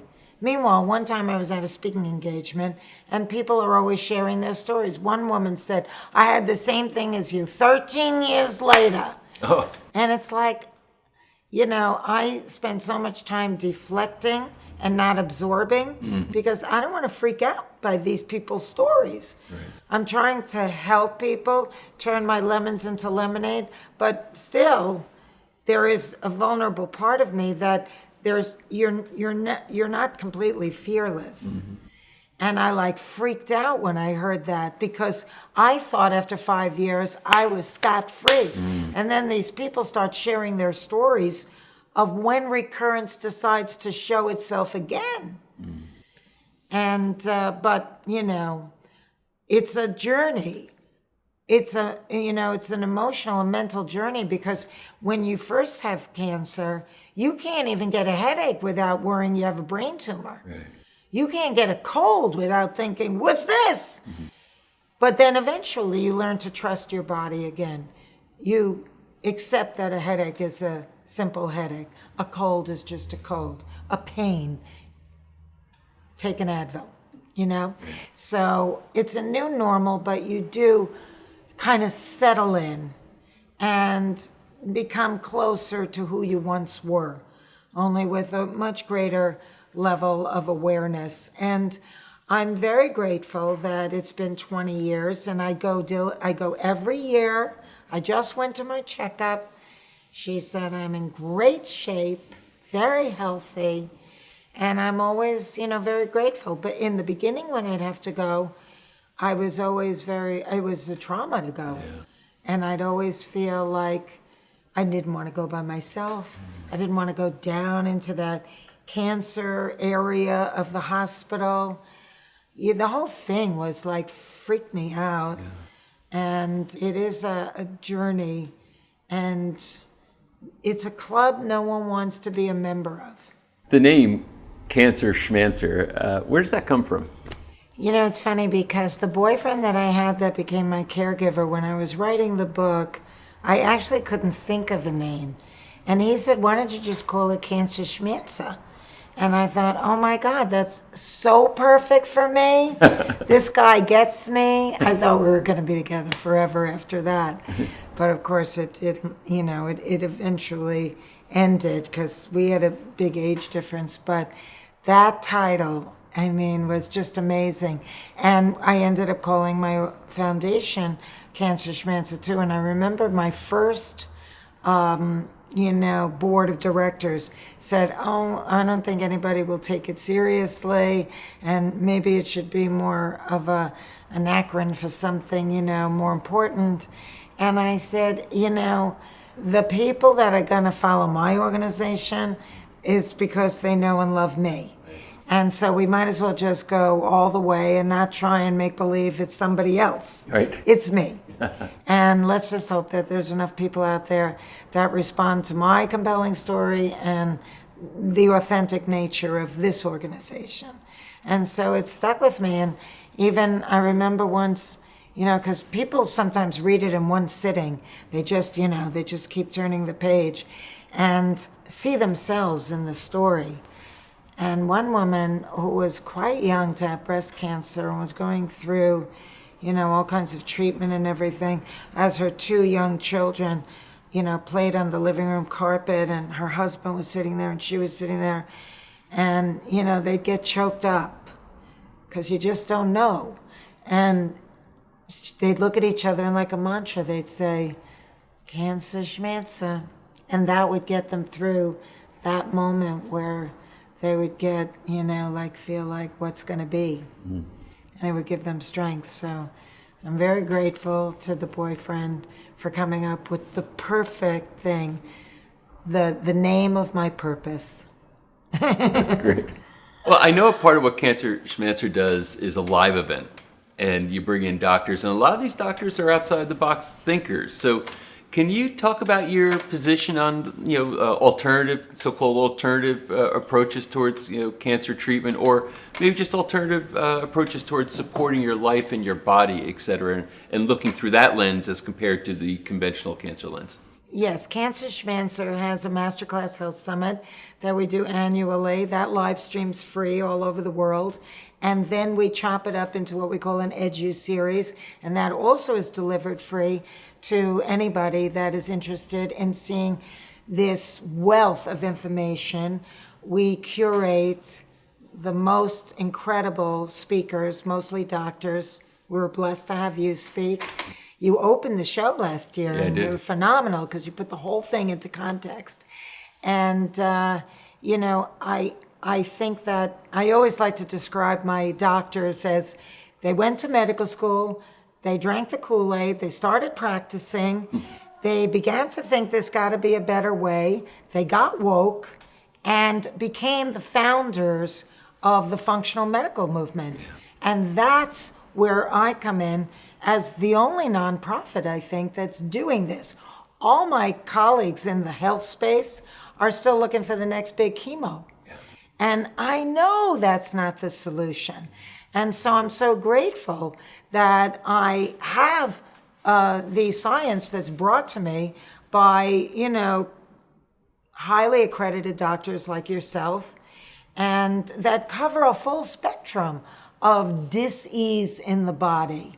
And, I could tell you firsthand that once you're diagnosed with cancer, it's a very personal journey. I would never talk anybody out of anything. You have to decide, but you have to know what the options are so you can make an informed decision. And very often, you may do what your traditional doctor is telling you, but you may think, well, there's no downside with complementing it with this. Why shouldn't I build up my immune system? Why shouldn't I fortify my body? Because I'm going to be going through a lot of stuff.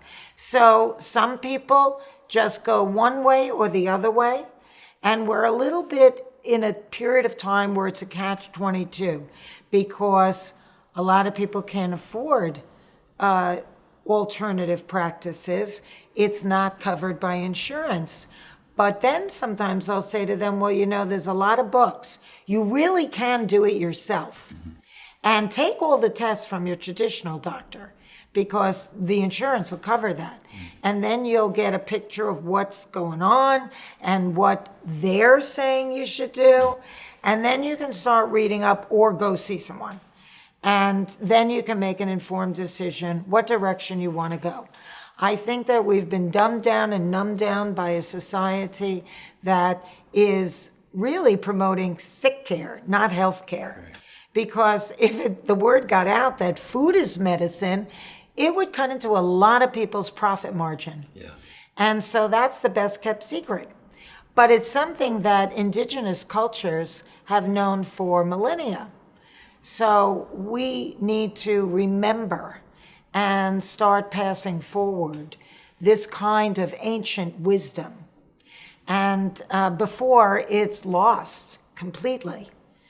And we have to start understanding, and I'm not sure whether it was the year that you spoke, but one of the themes of one of our Masterclass Health Summits was how you live equals how you feel. That's it. No wiggle room. How you live equals how you feel. Mm-hmm. We have to start wrapping our minds around the fact that we are creating our own dis-ease because we don't realize that the home is the most toxic place we spend the most time in and ironically have the most control over. We're not connecting that all this electromagnetic field, EMFs, is compromising our immune system, stressing our body. We're eating industrial farmed foods. You are what you eat. And you are what you're eating is eating.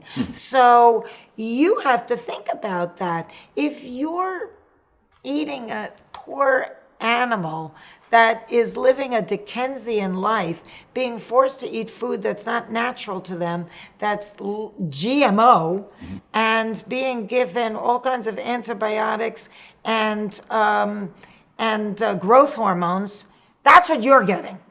So now what happens to you? Right. You're going to start getting sick. And you may not connect it to what that hamburger ate when it was alive. But you have to. Yeah. You have to. And you have to think about that candle or that pine cleaner or that pine cardboard that hangs on your rearview mirror. Anything that has a scent that lasts for a long time is carcinogenic. Yeah. Bar none. If you're eating a strawberry that's not organic, you might as well be eating a sponge soaked in pesticides. We have to think about these things. If you're working in an office and it's a hermetically sealed, windowless room that's filled with industrial furniture and carpeting and then computers everywhere, you're asking for trouble. You have to figure out how to offset that. You have to get out in the fresh air every day, take a walk, breathe in, get sunlight, take a lot of antioxidants. Turn off your Wi-Fi when you go to bed at night. Let your body regenerate. Try doing intermittent fasting so your body has a good, long period of time where it's not working so hard to digest food so it can focus on other parts of your body to repair itself. And that's very important. And, I think that becoming your own thermostat, mind, body, and spirit, has to be in balance every day. Now, I was sharing with you that my dog passed away 2 weeks ago. I mean, out of the blue. He had a stroke, 6.5 years old. And I am just devastated. Devastated. And I'm watching on TV every day all this coronavirus stuff. And I'm thinking, I am stressing, I am in the depths of despair, and that's gonna make me vulnerable. I have to amp up on my antioxidants. I have to force myself manually, calm down, meditate. I like arranging flowers. That's considered a Zen meditation. I like preparing food. That's considered a meditation. Doesn't just have to be with your legs crossed, sitting quiet. That's nice. But if that doesn't speak to you, try something else that lifts your spirit. Very, very important. Because we all know what our optimum 72 degrees is. And we have to keep bringing ourselves back to that. So if your boss yells at you and you didn't do anything, that's going to stress you. If you're in an elevator and 6 people are sneezing and coughing, that's going to put stress on your immune system. Think about all this and say, oh, this happened, I got to do this. This happened, I got to do that. And just keep always trying to find that balance. And that will help you to not get sick. But I don't know if I answered your question. You did answer my question. Okay. This, though, can seem overwhelming, right? Because everything you're saying I know to be true. And because we live in toxic environments on a chronic basis, and then our body, after some period of time, just has to exhaust, and it starts to degenerate from dis-ease into disease. Right. So if somebody's watching this now and they want to say, I want to be a good health consumer, but it seems overwhelming. How do I start? And I know that you talk to a lot of people trying to put them on the path, so to speak, with the first step. What advice do you give? Well, I would say go to cancerschmancer.org and learn how to detox your home. That's very important. And you know, kids today, for the first time in U.S. history, are predicted to not live as long as their parents. So they have to detox too. We have a Be the Change program that targets teens and tweens. And that's important because they don't vote, they don't pay taxes, they don't wield a lot of influence in Washington, but they are a multi-billion-dollar spending demographic. So we try and change them from mindless spenders to mindful spenders. And that's really important. But, you know, if you just start with in, on, and around you challenge, what are you putting in your mouth? All the food, including oral hygiene. What's all your personal care items? What are you putting on your skin every single day? What are you cleaning with and what are you gardening with? Start there. And every time you go to the market, replace what you're using with something that's toxic-free, eco-friendly, and organic. And that will very slowly reverse the erosion of your health. And it's safer for your kids, your toddlers who are crawling all over the floor, your pets, all of these things, your elders. You know, it's just really important that you start with that. If you're using a toothpaste that says call poison control if swallowed, it's like, excuse me? That is the most, counterintuitive thing. It's toothpaste. I'm not allowed to swallow it. Throw it away. Nothing that you use should have ingredients other than what might have grown in your grandma's garden. Period. And we have to dial it back because what we've been bombarded with is repurposed war chemicals. And this has been happening through the whole 20th century because the chemical industry came up with the great idea, well, we don't have the war anymore, but here's a good idea. We'll repurpose it on civilians and convince them that they can't live without it. I actually had somebody say to me, well, what do you do if you want to get rid of your weeds? And it's like, they could not imagine what they would do to get rid of their garden weeds if they didn't use Roundup. And I said, you know, first of all, weeds are very hardy, pretty plants for the most part. They usually flower. But let's say you don't want them. How about if you just get down on your hands and knees and commune with nature and pull them out? Why do you have to have this, like scorching chemical that's water soluble, that's killing the whole infrastructure of the soil? It's insanity. Absolute. It's like, why don't we just get one of like a blowtorch to light a candle? Why is that necessary? Can't you use a match? So, we have to rethink absolutely everything. And when I'll walk into a place that they're asking me to speak, and I'm looking around and I'm thinking, oh my God, these people are clueless because this whole environment seems toxic. I can't wait to get out of here. And they don't even know. So this is the way we have to think and the way I think. And I think that the way the viewers need to start changing. And you know what? As the systemic malignancy of all the woes of the world is greed. And who are the biggest spenders on the planet? We are. We're enabling these sociopaths. Yeah. You know, if everybody stopped drinking cola today, they'd stop making it tomorrow. Wouldn't matter who was in the White House, wouldn't matter what regulation was legislated, wouldn't matter, because the bottom line is the bottom line. Just stop. Stop. Become a mindful consumer. Because at the end of the day, manufacturers don't want to kill us. They want to sell us. But they'll sell us anything that we're willing to buy, which right now is anything. And if we just dictate more responsible manufacturing trends, what we buy and what we don't buy becomes our vote as well as our protest. I could almost say you said it all, but I know there's a lot more to be said. And literally, I could listen to you for hours. I think you have amazing context. What really is amazing to me is how you're self-taught, you're self-educated, which I think gives inspiration that people can do this. They can go out there, they can learn, they can understand, and not only can they help themselves, but they can model you and help others. They can really, with this knowledge, this wisdom, they can spread it, and then other people hopefully. Each one teach one. Each one teach one. I love it. I love it. Well, all I can say is that I'm a great admirer, and thank you so much for all that you're doing, and also for taking the time to share with us here today. Well, thank you. Thanks for inviting me, giving me a forum to talk my talk, and thank you for doing what you do. It's really, really cutting edge and mind-blowing. Thank you. This interview was something that had great impact on me. To have a Hollywood celebrity invite us into her home and share so openly and so raw and so honestly is a rare privilege, but she does it because she wants it to have a positive impact on you. So thanks for sharing this time with us.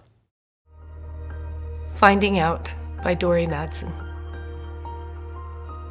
Large pelvic mass and other findings of peritoneal carcinomatosis. Bilateral ovarian masses suggest ovarian cancer as the primary malignancy. Shock. How could this be? Fear. Am I going to die? Reality. How do I tell my children? Nothing prepares you for a diagnosis of stage 4 cancer. Nothing. There are no words for what happens within split seconds in your mind. Time does stop. Dead stop. Overwhelm from every emotion showing up all at once. And then, numb. Flat. Darkness. You realize you're trying to hold back panic, collect the pieces, figure out how to react, stay calm, stay present. Dear God, help me. So we had a break for a short moment, and next thing you know, someone who is offset started having a conversation about her personal experience, and you light up. I mean, you just suddenly, I mean, like you were all in on the conversation that you had like extraordinary passion around. So, you know, Patrick, I feel like I got famous, I got cancer, and I lived to talk about it. And I have this brain that always tries to reinvent the wheel, to take the status quo, break it apart, and, you know, crack the code. Mm-hmm. And that's why I started to think about the why. And that's why, for some reason, whether it be because I'm famous or it's an amalgam of all those elements, but I am able to figure some things out. And I use my own life to help other people. Because it's been such a large life, it's rare that somebody stumps me. I'll always, oh, well, you know what I did?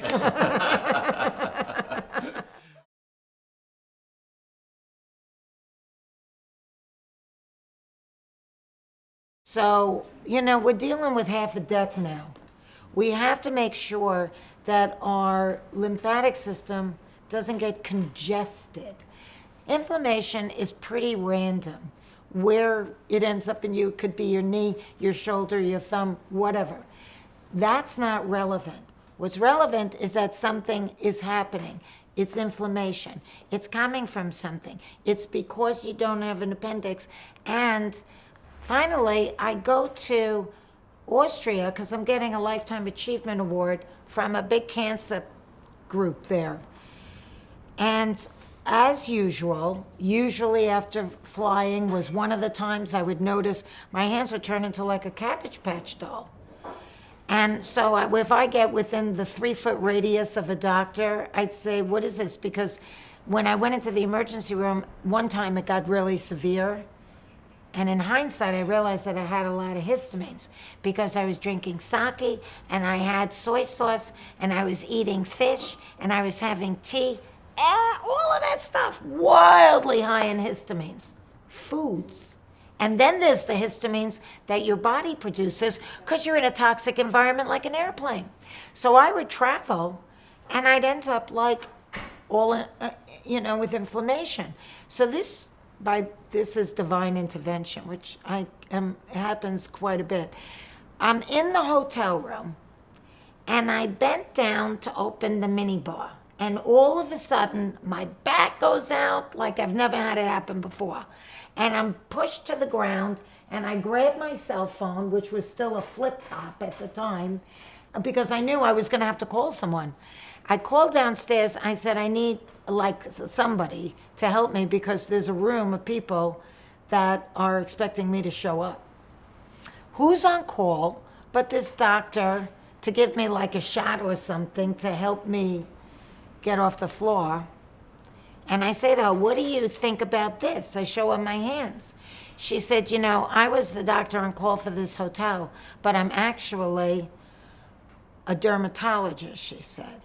And she just went like this. Now, I had been to a rheumatologist, a cardiologist, a pulmonologist, a endocrinologist to try and figure out what was wrong with me. Nobody knew anything except to give me a pill to suppress the symptom that was their specialization. This woman goes like this and says, well, I think you have an inability to metabolize histamines. I said, I never heard of that. I went to the best allergist at UCLA. She said, this is not an allergy.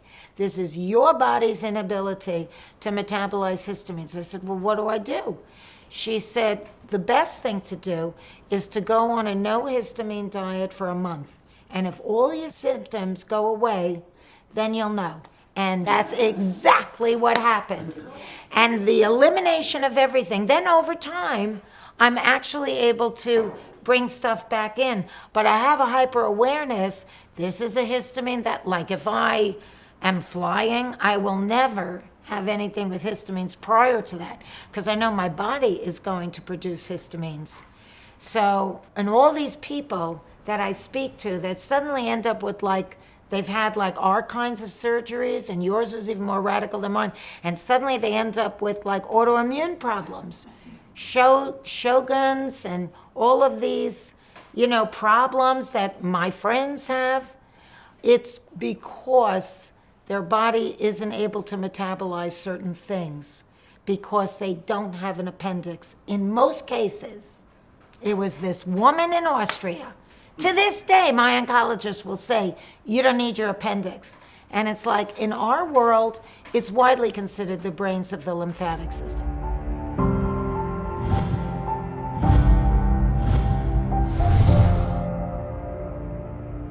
That completes episode 2 of The Answer to Cancer, our 9-part docuseries. So we still have a long way to go, which means you can still share this with other people. They can get all this great content during this free viewing period. So I want to remind you, sharing is caring. Go ahead and let other people know about this.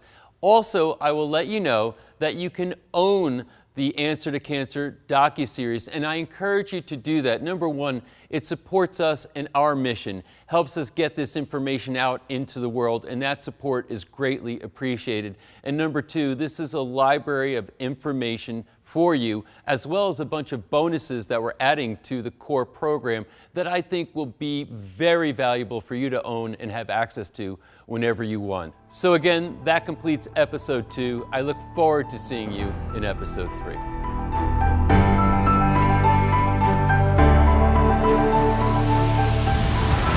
There's a wide spectrum of tissue abnormalities which can occur in a human.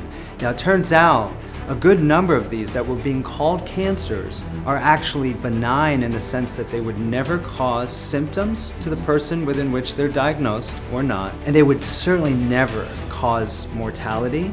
And so what's happened is that there's a great burden of women now today, millions literally, who were diagnosed with cancer and that they think their lives were saved when in fact they were unfortunately victims of overdiagnosis. One day she just started getting better. She was on a 13-month protocol and it was month 9 when we really started to see that change in her immune system. Such a profound change that she went from needing a blood transfusion every single 6-week protocol she would have to not needing them at all anymore. And the doctors came and sat us down one day and they're like, we need you to understand that that's medically impossible. We can't explain this. So we'd like to let you know that the tumor board has decided to give medical cannabis the credit for this response that we're seeing, which we were blown back in our chairs. So what I think about modern medicine and cancer is it's barbaric, but for many people, we believe that it's all we have. Most people think if I don't do this, I'm going to die. So that's where it becomes barbaric. They don't consider the individual patient and how cancer resides differently in every patient.